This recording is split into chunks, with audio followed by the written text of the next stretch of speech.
পাহাড়ে ছিল না কেউ যে দেওয়ার প্রেরণা।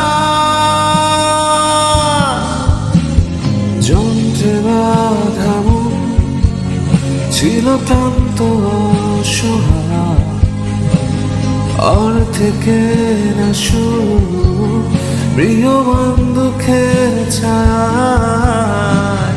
যন্ত্রে বাঁধা মন ছিল ক্লান্ত অসহায়, অর্ধেকে না শুরু প্রিয় বন্দুকের ছায়।